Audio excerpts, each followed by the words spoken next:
بسم اللہ الرحمن الرحیم والصلاة والسلام علی رسولہ الکریم وعلی آلہ وصحبہ اجمعین۔ عید کی خوشی ہم کیوں مناتے ہیں؟ پہلے میں یہ تھوڑا سا واضح کر دوں کہ رمضان کا مہینہ اللہ نے پورا ایک ہمارے لیے خوشی کا مہینہ بنایا ہے، جس میں اللہ کی جنت کے دروازے کھول دیے جاتے ہیں، جہنم کے بند کر دیے جاتے ہیں، شیطان قید کر دیے جاتے ہیں، جنت کو روزانہ سجایا جاتا ہے، اللہ کا عرش پہلے آسمان پہ آ جاتا ہے، اللہ کی طرف سے اعلان ہو رہا ہوتا ہے، کوئی بخشش چاہنے والا، کوئی حاجت مانگنے والا،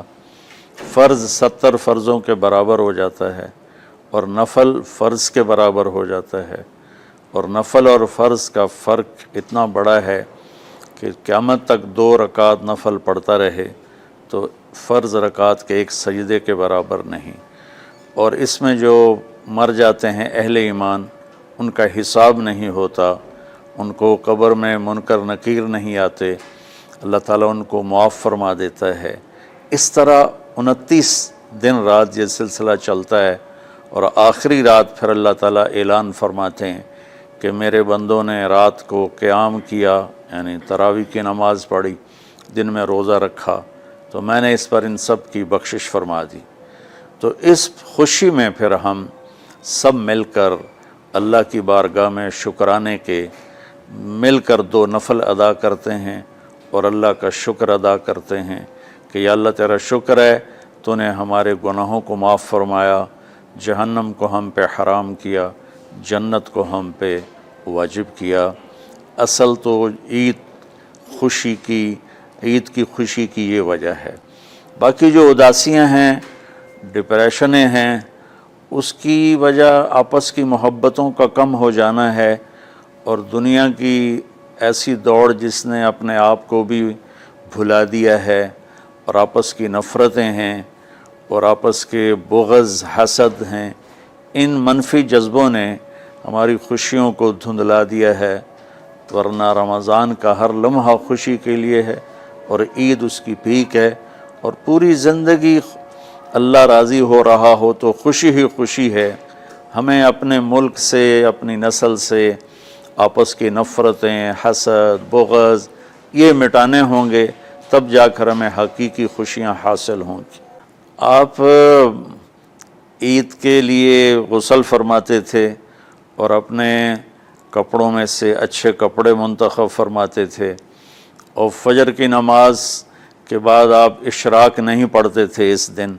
باقی آپ کی ساری زندگی کا معمول تھا کہ فجر کے بعد آپ اشراق پڑھتے تھے،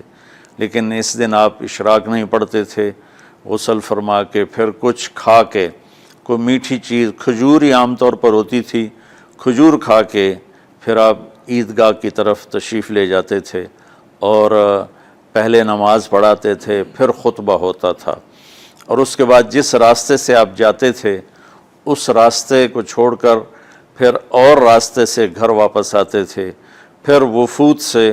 ملاقات کرتے تھے، سرداروں سے، صحابہ سے ملاقات کرتے تھے، اس میں کچھ کھانوں کا اہتمام بھی ہوتا تھا۔ اس طرح ایک عام روٹین کی عید ہوتی تھی آپ کی،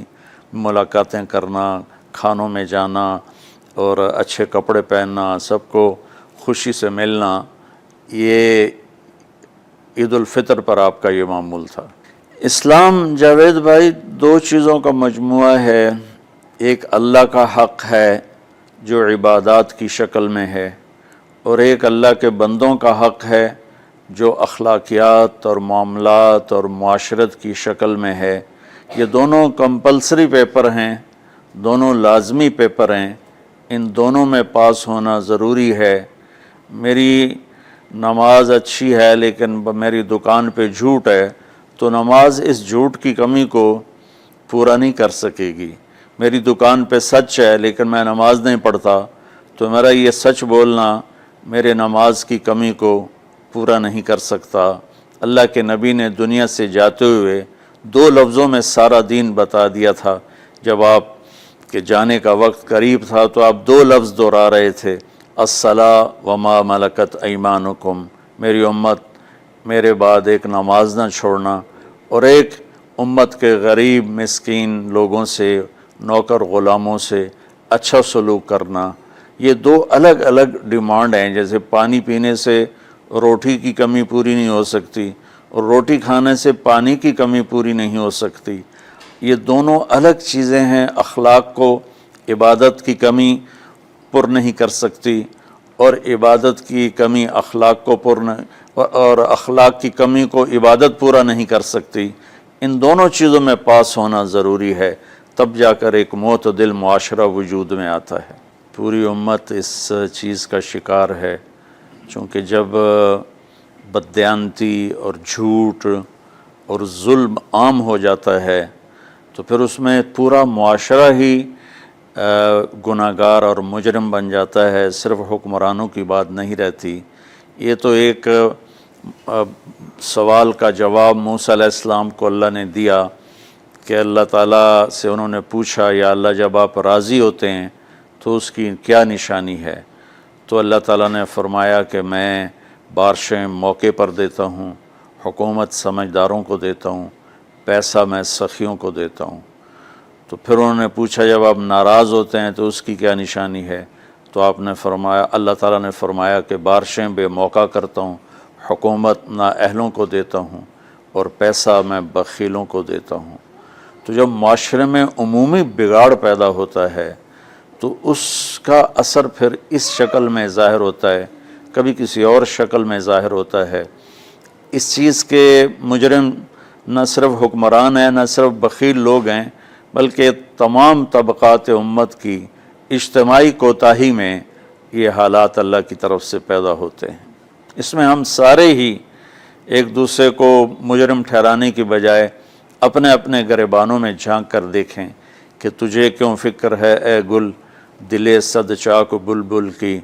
تو اپنے پیرہن کے چاک تو پہلے رفو کر لے،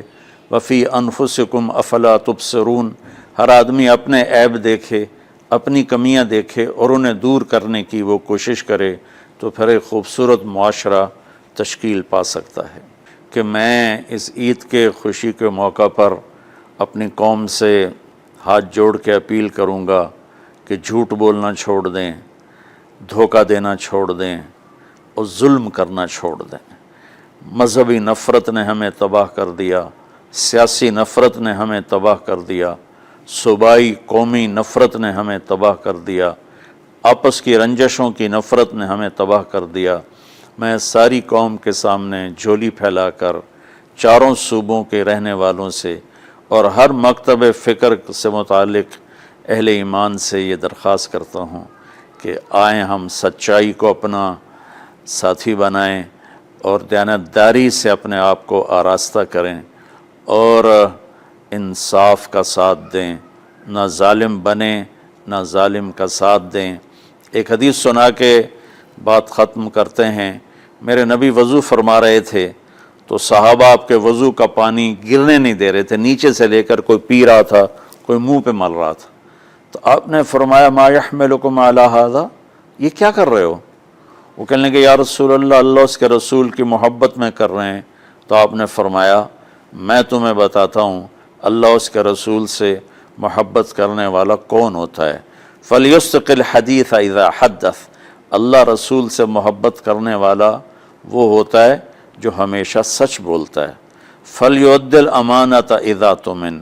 جو ہمیشہ امانت داری سے کام لیتا ہے، کبھی دھوکہ فراڈ نہیں کرتا۔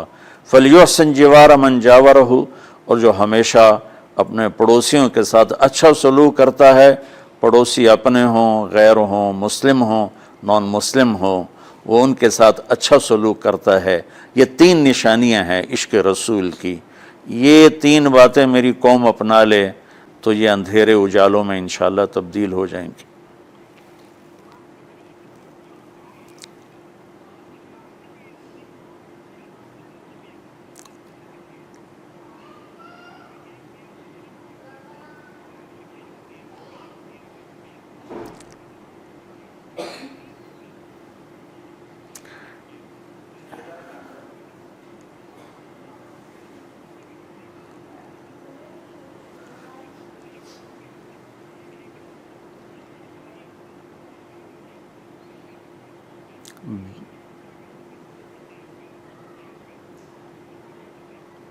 بال